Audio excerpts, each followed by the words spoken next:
My name is Klosterman, and today I'm going to give you a speech on a personal experience of mine. And as you can see up here on the board, it was the hardest year of my life. And it was almost 20 years ago, it'll be 19 this year, and I can still say it was the hardest year of my life. And with that, we're going to go straight on into where I started my journey at, we'll just say. When I was getting out of high school, I had no real idea what I wanted to do with my life. College, well, maybe. Going to a factory job, well, not really. Hey, let's go join the military and we'll see what they have to offer. And I thought, that could be really cool. I was going to join the Air Force, but they said, well, it's going to take 6 months waiting period. I'm like, no, thank you. And my father and my grandfather were both Navy. I'm not big on being in a boat out in the middle of the ocean. I would rather be in a foxhole where I could at least have some coverage, and if the ship's sinking, where are you going to go? To the bottom of the lake. No thank you. So I joined the Army. I actually had the opportunity to go to West Point, and when I was 18 and young and dumb, I had no real idea of what West Point was all about. And now I can say once in a while, it comes back to me, and I regret not going to West Point because, well, West Point's one of the top-notch colleges in the country, and it is the top-notch military academy. So, that being said, that was something I let go, which, it's neither here nor there. It's way back in the past. And so, I was actually sent to Panama, Central America, where I did my first and actual only tour of duty because I only enlisted for 2.5 years. In that time, I experienced Panama, I experienced El Salvador. We dealt with a lot of different things, and I know you guys are you weren't even born yet. But there was a Cuba-Haiti issue going on where they sent 10,000 refugees down to us in Panama to, keep them safe, or whatever you want to say. That unfortunately turned bad, and we had to worry about keeping us safe because they rioted and all kinds of crazy stuff, and so we had to basically lock down everything. Rangers actually came in, and I almost got my head blown off by an NCO that fell asleep with a loaded 20 gauge on his lap, and it went off by my head.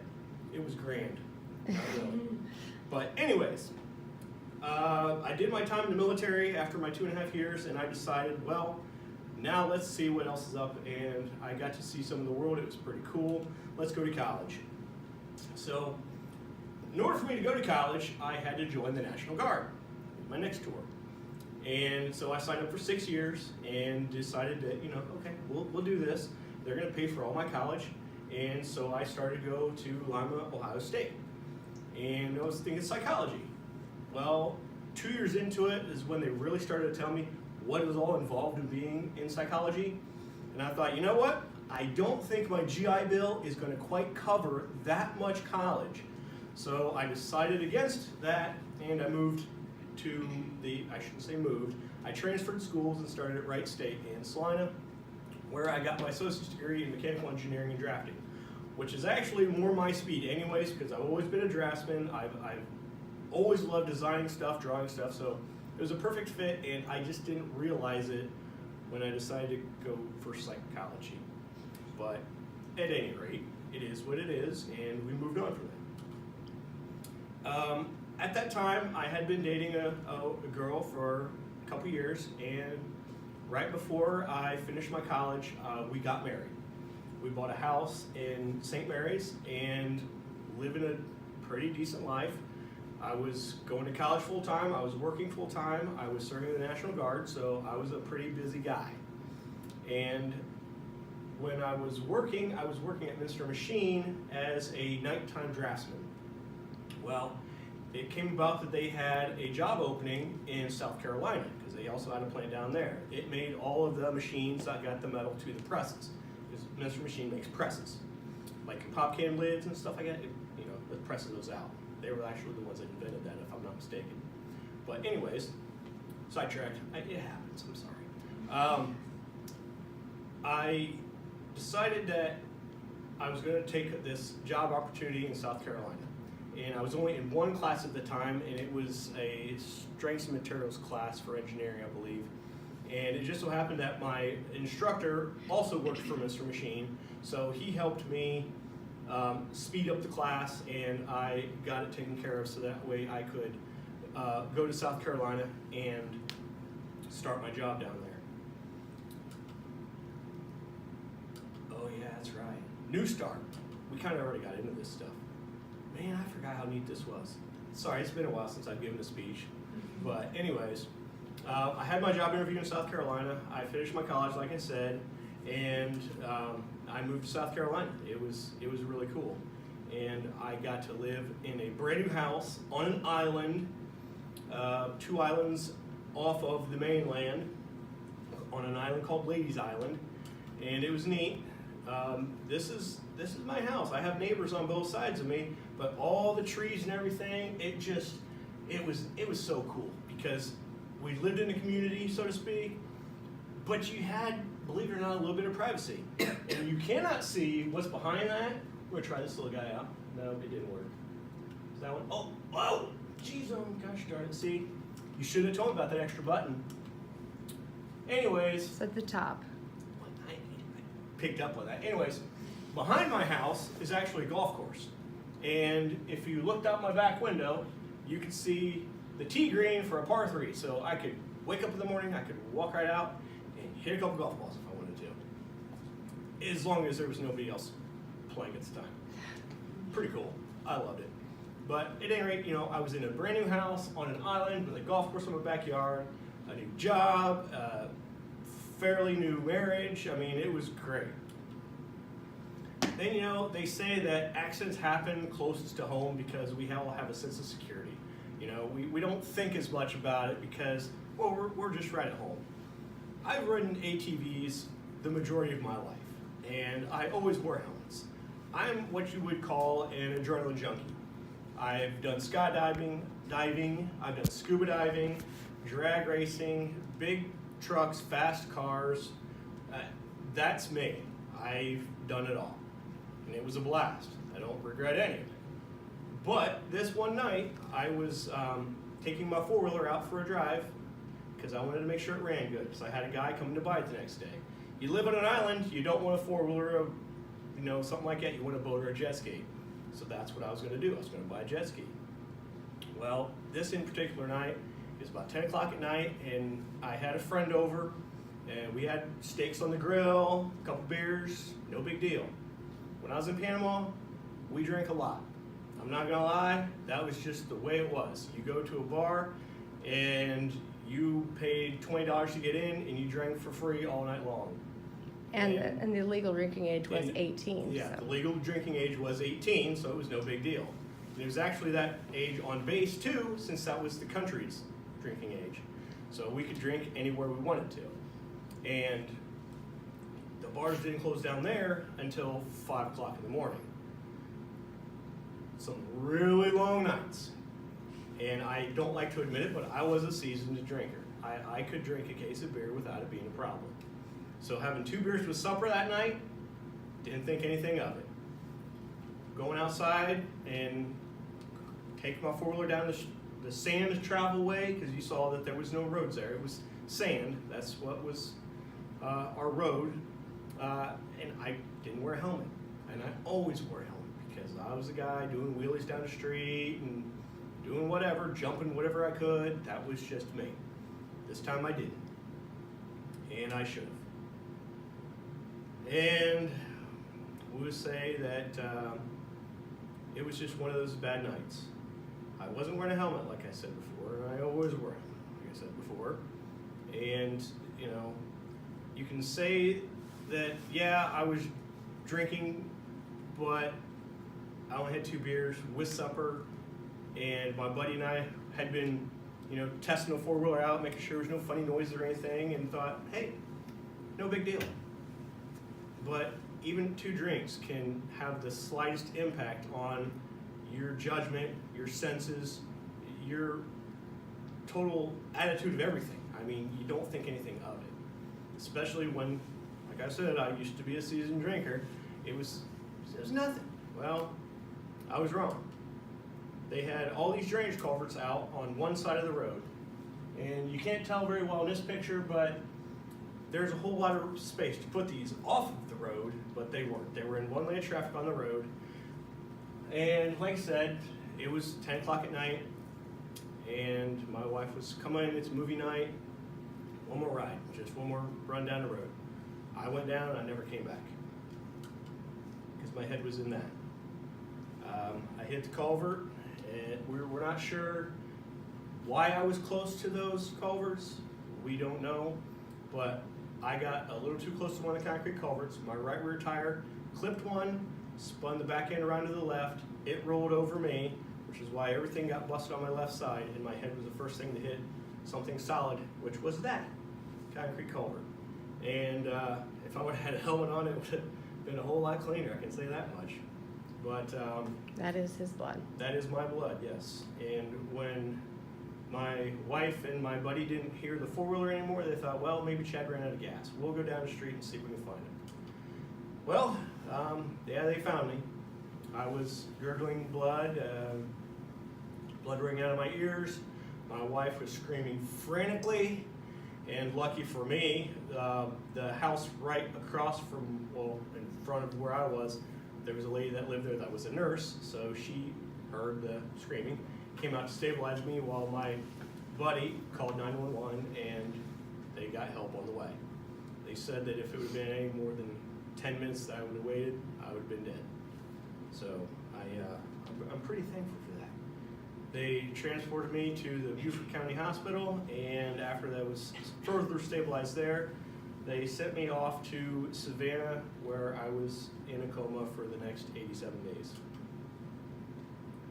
And that's a beautiful picture of me with some of the goodies that I was hooked up to, but it gets better. This is the outcomes of my incident, and it's a list I can't memorize, so I actually do have to read it. If you want to read along with me, that's great, but if you want to keep it silent, that's cool too, because we can't all be in sync together. It's just too hard. I was in a coma for 87 days. I had a traumatic brain injury, paralyzed left arm, brachial plexus injury, had 8 broken vertebrae in the T4 region of my spine, broken collarbone, broken shoulder blade, blind left eye because my optic nerve was severed, had splenectomy, I lost my sense of smell, I have scoliosis, foot drop, and they had to sew my left eye shut because of infection. But it's not anymore. That's cool. Even though I still can't see out of it. Illnesses and procedures included, but we're not limited to, because there's only so much space here and only so much time I have to talk. Pancreatitis, peritonitis, sinusitis, pneumonia, collapsed lung, septic poisoning, which can be fatal. 5 chest cavity washouts, 900 cc's of fluid removed from around my heart and lungs, and bleeding from the ears for 3 months. So usually when you have a list like that, you're not finding the person living very long, much less being able to walk, talk, and live a semi-normal life. At that point in time, needless to say, yeah, life felt pretty bad and crappy, but the one thing that bugged me the most was, now I am considered disabled. I hate that word I can't express how much I hate that word, because everybody is disabled. Every single person in this room is disabled. And why is that? What is a disability? Well, a disability is, in layman's terms, the inability to do something. So, are you saying that you're not disabled? Can you do a heart transplant? No. Well, then you're disabled, in a sense. I mean, we're talking layman's terms here, though, right? I mean, I can do things that people with 2 arms can't do. And yet they're calling me disabled. Well, why aren't you considered disabled? Can you tie your shoes with one hand? I can. Can you tie a tie with one hand? I can. I mean, so if we really look at the simplicity of the word, we're all disabled. There's only one being on this earth that ever was here that's not disabled. That was Jesus Christ, obviously. He isn't above everything. But that's beside the point. Because in a sense, we're all disabled. It's just whether or not you're in your shoes, you're in my shoes, or somebody else's shoes. It's all on how you handle it. That's the biggest thing. This is some of the great stuff that I was hooked up to at one point in time. This beautiful bag right here, $1,000 a bag. Had one for 87 days every day. So that's $87,000 just to feed me, because that was my nutrients of the day. That was awesome. I'd rather have the 87, well, no, probably not, because that means we wouldn't be alive. So, all right, we'll just nix that whole thing. But anyways, moving on. Yeah, I was hooked up to a lot of stuff. This happened to be one of the nurses that tried to keep the mood up and going, because obviously when your loved one is in a coma for months on end, you start to wonder, is he ever going to come out of this? And this is the funny thing. If you haven't picked up on, I'm kind of fast. I like speed, and I'm not slow about much. And my wife was like, you know, for somebody that's always in such a hurry, why in the world can't he just wake up and get out of this coma? Because I, like to do things faster, whatever. You know, it sounded good. It's in her journal that she wrote, but you know, it's funny to read and to hear. But you know, you just one of those things you think about and think, man, yeah, that's not Chad. Especially when you have family traveling back and forth. My mom was back and forth down to Savannah, I don't know how many times.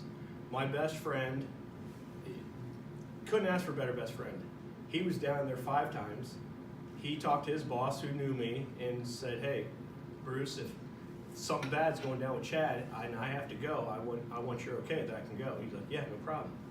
One time there was something really, really bad. I don't know which one it was, because you could tell there was probably a lot of things going on.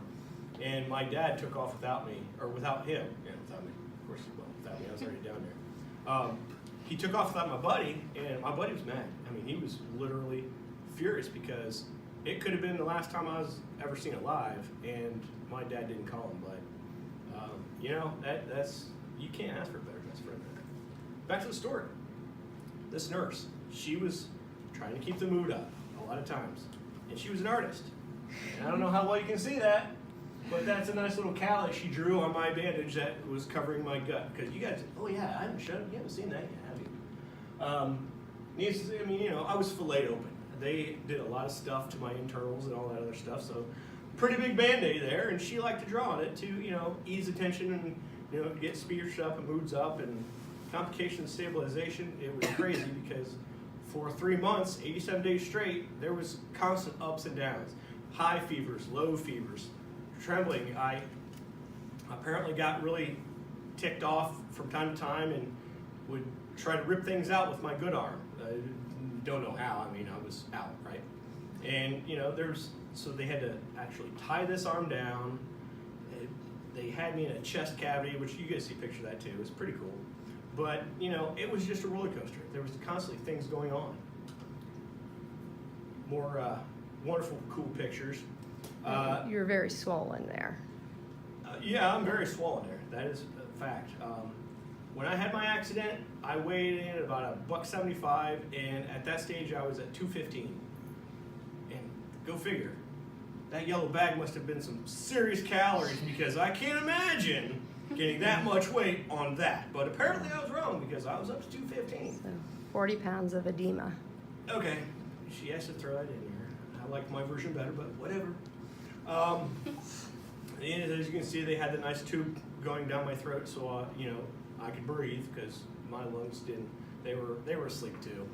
So they did what they had to do to keep me alive. And towards the end of my coma, they started putting me. And I see, you know, I can't tell if my eyes are open. Yeah, they are.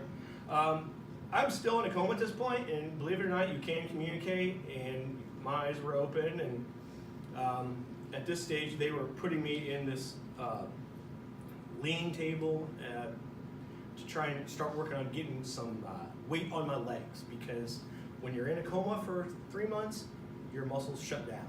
They get atrophied, and if you're not using your muscles, they don't work, even in a coma for 3 months. The funny thing about this is, at this point in time, I am still in a coma, but I have been able to communicate, like I said. They would ask me questions, and then they'd hold up a letterboard, and I would spell out my answer. Wow, that's pretty cool. Well, my wife one day asked me if I knew who she was. I shook my head yes. She says, am I your wife? I shook my head no. She thought, well, we've only been married for a year. sometimes being in a coma, you can lose years, if not decades, off your memory in your life. And so she says, am I your girlfriend? I shook my head, yes. And she said, what's my name? This was the problem. Because I said Tina. That was not a good name to say, because actually that was my high school sweetheart. It was not my wife. And so my wife was very, very upset about that. Went running out of the room, thankfully with none of my cords in hand, and went to her mom, got on the phone, called her mom, Mom, he thinks I'm Tina, and she's freaking out. Mom calms her down, she comes back in, and says, all right, Chad, we're gonna try this again. Do you know who I am? I shook my head, yes. Am I your wife? I shook my head, yes. She goes, what's my name? And I mouthed her name. She goes, were you just messing with me? I shook my head, yes. So even in a coma, I had a sense of humor. It might not have been the right time, which I've been told that my whole life, that my humor pops in and out at the wrong time way too many times. That was one of them. Because like I said, there was a lot of things that she could just pull to, whoop, I'm gone. Okay. Yep. See, I'm jumping the gun. Yes, you are. That's fine. You can skip that one now.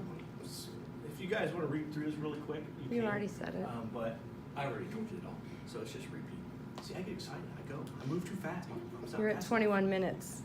So, where am I? In my coma. I had no idea where I was. I was very blankly able to barely make things out, and I could see the room I was in. And my hospital room looked like the hospital rooms at St. Mary's Hospital. And I saw my buddy that was with me the night of my accident.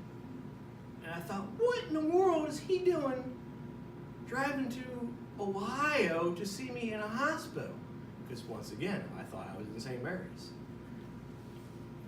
And then shortly after that, I heard one of the doctors saying that there was going to be a care flight to take me to Columbus. And it was going to be a couple hours. I was like, what? I can drive to Columbus in a couple hours. You crazy? But this is, I obviously wouldn't say anything, but I can remember hearing these things and the thoughts. It's really weird how your brain works, let me tell you. But well, okay. And it was a very, very trying journey back home, because I was on a little prop job plane, the kind that I used to jump out of, and on a very flat board that was wood and stiff and hard and not very comfortable at all. And then when we landed, we got to the wrong hospital. So I got pulled out of the plane into an ambulance, taken to the hospital, taken back out of the hospital, back in the ambulance to go to another hospital. It was a very, very daunting time, to say the least. This was leaving the first hospital, getting ready to go to the second hospital. I don't know why I put a picture in there. I just thought, hey, I like my damn blanket. So, we get to Dodd Hall. Well, no, not Dodd Hall yet. I was at Select Specialties, which is a subacute unit of the Ohio State University. Is partnered with Dodd Hall, but that is where I was first into my recovery stage out of a coma. This guy was the first guy that was a therapist, and he realized that I had a sense of humor, and he had a sense of humor. So, it was October 15th that I got to Select Specialties. Oh, and I guess I didn't mention this. My accident was on July 20th. July 21st. 21st. Wow. July 21st. Almost 3 months. Select Specialties, October 15th. This was October 30th on Halloween, day before Halloween. Realized I had a sense of humor, so he brings in this really nasty wrinkled piece of sausage and says, all right, Chad, this is what you do. Put this under your smock, and when your wife walks in, pull it out like you got a problem. I'm like, oh yeah, definitely doing that. So my wife walks in, and I said, honey, I think I have a problem. And I pull this sausage out from underneath my schmuck. She goes, oh my God, Chad, hold on to that. I'll get a trash can. I'm like, I don't want it. I throw it at her. It hits the wall and it smears down. She's freaking out. My therapist and I are laughing our butts off, and she couldn't figure out what was going on. And once again, we had one of those moments where Good thing there was nothing for her to pull out of me or to, get rid of me fairly quick because I had him there, so I wasn't too worried about it. But it was funny. Here's another one with after I'm pretty much all healed up as far as my incision is not open anymore, but once again I still have a tracheotomy and it stinks because I couldn't talk. I'm sure a lot of people liked that, but I didn't. Then I moved on to Dodd Hall after being there for a month. And mind you, during the whole time I was constantly asking, when am I going to be able to walk again? Nobody could give me an answer. It used to tick me off extremely bad. So I went to Dodd Hall, asked them the same questions. We don't know, everybody's different. And so I did what I had to do. I did my walking, did my strength training. This was Leon. He really ticked me off because he pushed me a little bit too hard, I thought, one day. You have 14 minutes. I got a lot of cards from people. I'm sorry, I'm dragging this out. I got a lot of cards from people, especially a group from Piqua, a group of second graders. They all sent me Thanksgiving Day cards. The kind where you draw your hand. I can't do it because I'm holding this. You draw your hand, your fingers out, and that's your turkey. And they did that, and they put a nice little note on there, and it was really great. And then I also had community support. This is the church that my wife and I had gone to, is her church, and they set up a benefit garage sale for me, where they set up a lot of stuff and raised a pretty decent amount of money, and it was awesome. Moving on from there, I was discharged December 15th of 2000, and I had mentioned to my dad, I said, Dad, I've been talking to all these people, these therapists, when am I going to be able to walk? Nobody can give me an answer. He goes, end of January, you'll be walking. Woo, okay, that's like 6 weeks. But that's what I needed to hear. And by the second week of January, I was walking, haven't used a walker, a quad cane, or anything ever since then. And it was awesome. I had a nerve transplant to try to get my arm back. They took 15 inches of nerve out of my neck, or out of my leg, that body part right there, and grafted it all up in my neck and shoulder area, trying to get my arm back. Didn't work. Needless to say, it was an expensive lung surgery that did nothing but put me through a lot of pain. But hey, you gotta try. So after I lost my job, I lost my house, I lost my wife, I basically lost everything that I had, especially my dignity, because I thought, who's gonna want to ever go out with a guy like me? I was collecting disability because I couldn't work, and then I found her. And yes, that is your teacher right there. Doesn't look the same, does she? Not at all, actually. And we got married after 6 months. 6 months. I know, it's crazy, isn't it? 6 months of dating. Oh, in the story, how I met her online, and I told her she needed to call me on this Sunday. And I was in New Orleans, actually, getting a checkup on my nerve transplant. And I said, she called me up, I was talking to her, I was in the French quarters, and all of a sudden I said, I'm gonna have to call you back. A bird just crapped on my glasses.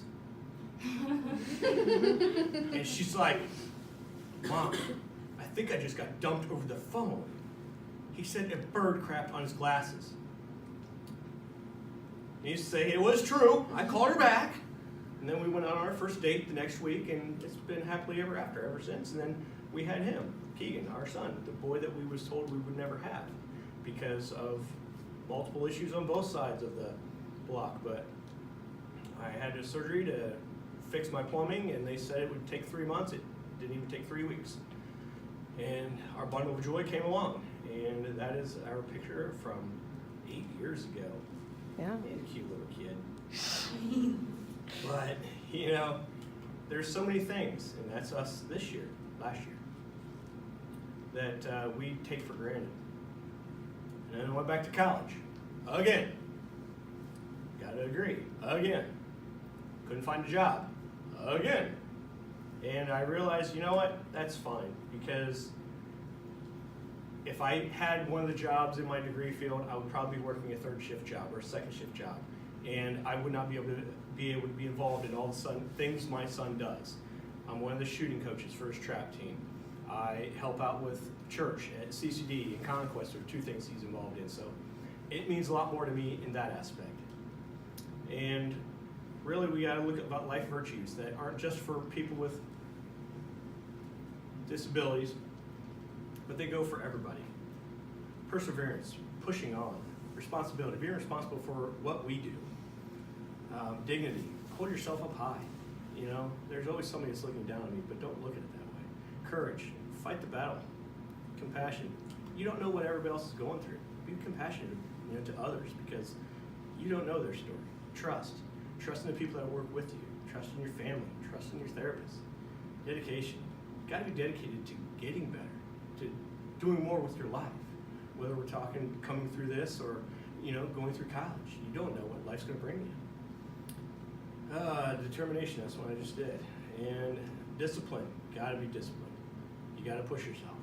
We all have those issues where you just say, man, I can't do it. No, you do it. You find a way. There's a lot of things people say, I can't do. I say, you're full of it. I'll show you, and I will.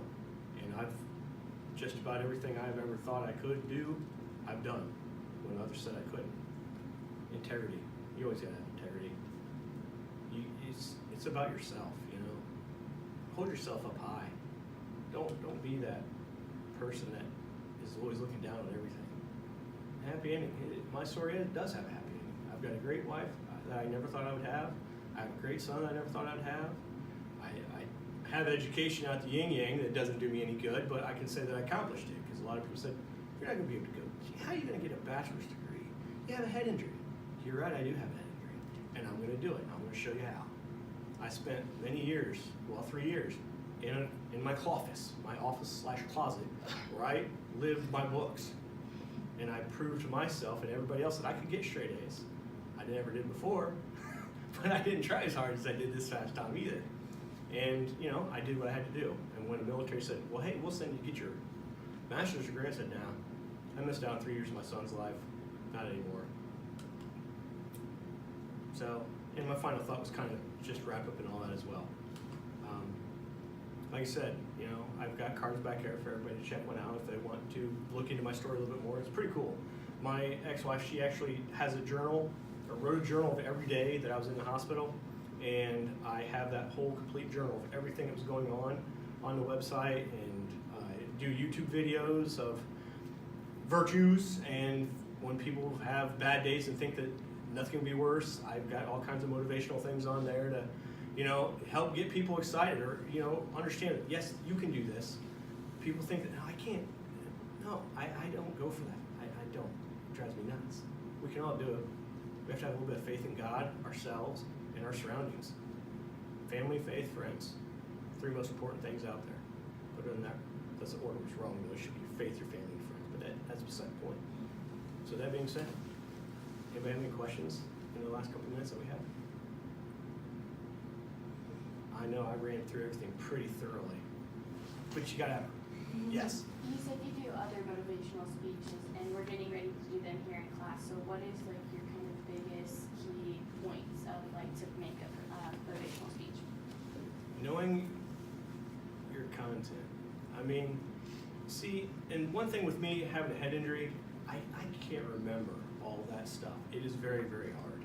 I've given this speech quite a few times, but it hasn't been in a long time that I've done it. But knowing what you're talking about and being passionate about it, you know, and that's one thing. It's like I can find myself going so deep into the story because it's something I am passionate about. You know, there's so many things that I want other people to understand about people that were disabilities, and it's not just to individuals. We all have disabilities, like I said. So, you know, I try to focus on that as much as I can. So what you want to do is know what you're talking about, know it well, and think of what you can say about that to get other people to think, that makes sense. You know what I mean? Mm-hmm. Makes sense? Answer it good enough? Yeah. All right, because I can make up some more stuff. Anybody else? Wow. Just in case anybody was wondering and didn't want to ask about like why they got a divorce, why he and his ex-wife got a divorce, they were really young. Oh yeah, we were really young when we got married. And they'd only been married for a year before this. She turned 21 while they were in the hospital, and he was only 25. She did an awful lot to make sure that he was taken care of and that he was kept alive. But that young of a marriage and that huge change in him and that changed her, they weren't the same people anymore. No, not at all. And So we appreciate everything she did. It just came out different people. She did for me to no degree. I mean, to the nth degree, because she was the one that was there every day. I think there was maybe 5 times total that she missed a day without me because of something going on. 5 days out of 5 months is pretty good. And, you know, she made sure doctors kept up on what needed to be done. Nurses make sure they were doing what they had to do. I'm sure a lot of them didn't really like her a lot, but she did what she needed to do to make sure I was taken care of. So that is appreciated more than what she'll ever know. And if she hadn't taken such good care of him, I wouldn't have him now. So. Yes, sir. Can I see how you tie your shoe with one hand? Sure. And you know you're lucky because I have these shoes that have boa lacing that you push a button in the back, you twist it, and it ties them up tight. Oh, it's awesome. But they quit making them. So I had to go back to shoes with shoestrings, which I don't have a problem with. You guys But- can get up and move if you want. We have until 57. Okay. And this was the thing that used to get me. I hated waiting on people to tie my shoes. So I was like, I'm going to figure this out. And it's all just a matter of putting your fingers in the right places. That's my guy. Yeah, I was wondering how you would do that because I was thinking in my head while you said that you tie your shoe with one hand. I'm like, how do you hold all of those different parts at once? Yeah, it's tricky, but you know, I did it because I hate requiring other people to do things for me. I lived on my own for a while before I met Emily, or Mrs. Klosterman, and you know, I mowed my own lawn. I did my own laundry. I cooked my own foods. I do it. There's not much I do not do. I work on cars. Changes brakes. Change brakes. I change Calipers. Brakes, calipers, Oil. oil changes, spark plugs, Diapers. tune-ups, diapers. Yeah, that was funny. I changed diapers with one hand, and actually, you tell the story because Okay. I'll mess it up. I didn't know he was able to change diapers, so I was still doing it. Well, he had said he didn't think he could change a poopy diaper. So I was doing it. Then I caught him one day changing a poopy diaper. And I'm like, you turd. You're on diaper duty now. No. So Oh, I know. so he figured it out. And the funniest part is Keegan peed on everybody at one time or another when they changed him, except for Chad. Except for me. That's right. That's my boy. Man code, I don't know. That's the man code. That's right. It is funny though. You know, it's everything in life. There's always going to be challenges. You're going to have challenges through everything. I don't care who you are. And it's all about how you accept the challenge and you work through it. What? It's 1 minute. Oh, okay. I thought you had something as a question. All right. Well, thank you. Thanks. My pleasure. My pleasure. Yep. You may clap.